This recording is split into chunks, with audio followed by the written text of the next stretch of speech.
They had this, looked like a bicycle shuttle, you know, just waiting in the wings, almost like it was a planned thing.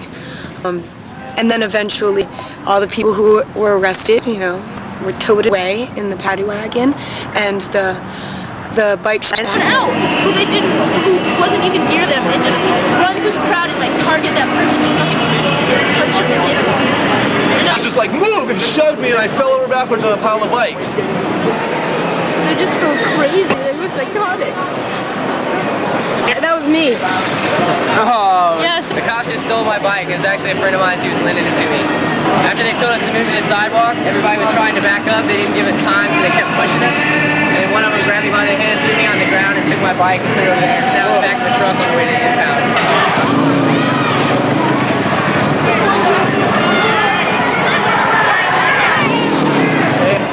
He was the big brutish football. 2 months after the July 25th San Francisco critical mass did the media eventually show the truth as to what happened, the truth of the police riot.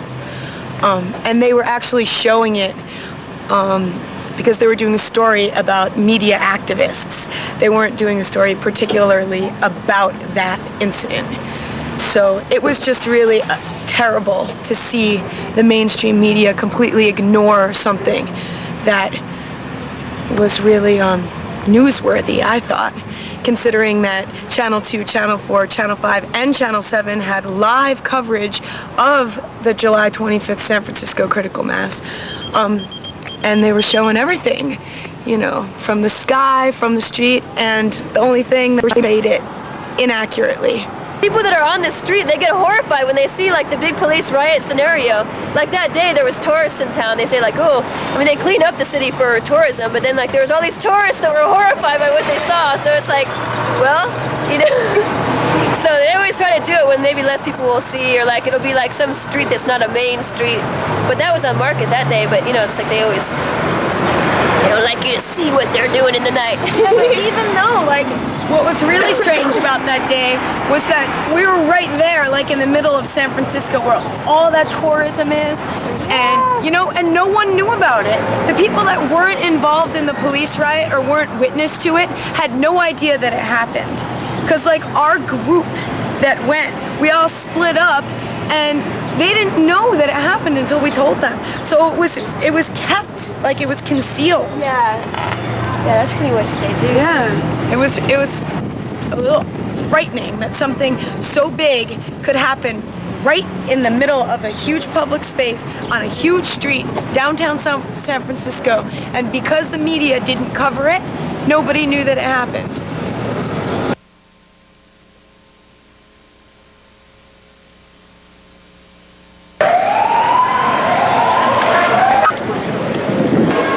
Pardon me, is there an intention for a mass arrest? I noticed a bunch of these trucks. Hi, is there an intention to make a mass arrest? Is there some problem? Just making some handcuffs.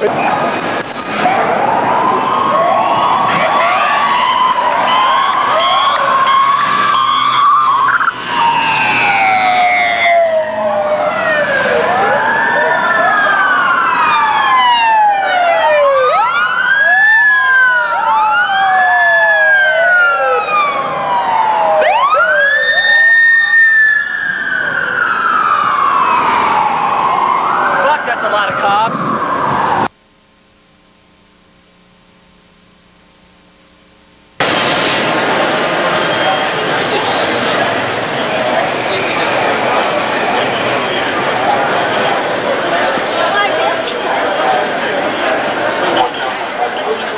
Hold up.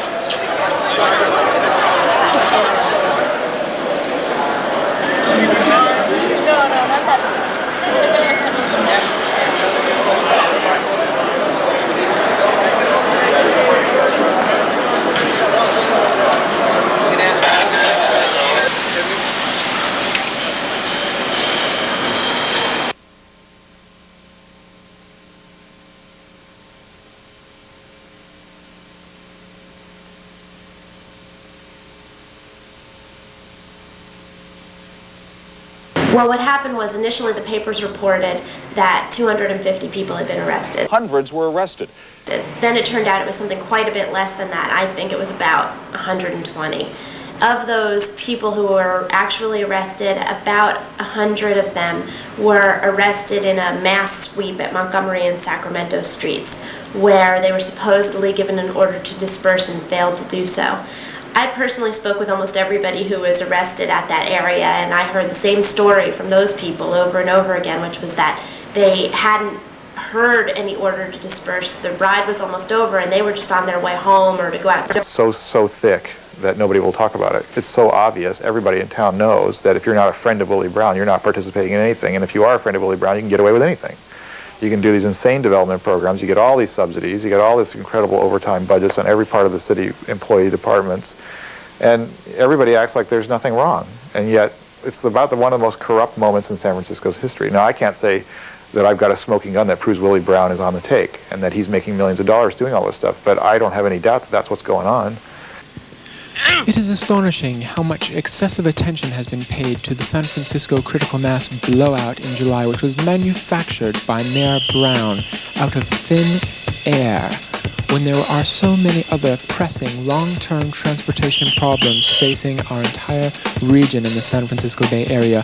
Among these, the irreplaceable Transbay Terminal, which is irrevocably linked to the Bay Bridge bicycle path and the 100-year new east span of the Bay Bridge. In addition, the 20-year RTP, the Alameda County Measure B, the failings of Muni, the impending death of Samtrans thanks to BART's excesses, and let us not forget, failing AC Transit. In short, the fact that many scandalous developments occurred at the end of July, just when this manufactured event took place, has led many to be highly suspicious of Brown's motives.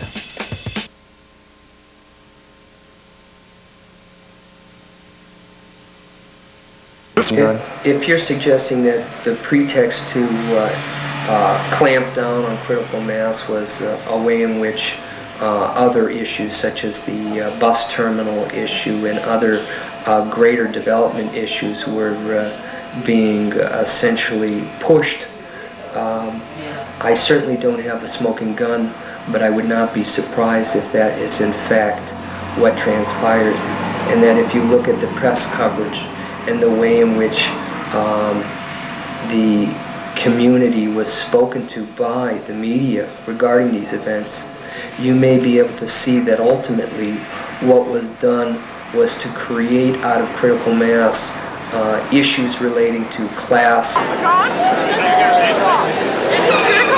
The rail terminal used to serve up to 50,000 people an hour on a single pair of railroad tracks. Today, the Bay Bridge, with 10 lanes of highway traffic, has about 1/5 of that capacity.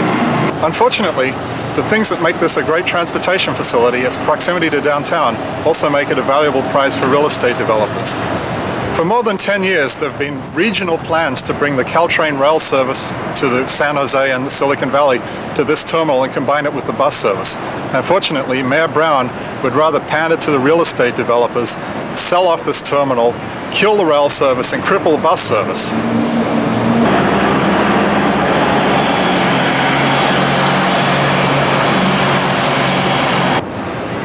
Last summer, just as the Caltrain extension was entering its final design stages, Mayor Brown broke his campaign promise to bring the train downtown.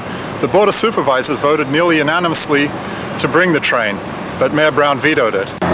This was at the same time that AC Transit, the financially strapped East Bay bus operator, was made an offer they couldn't refuse.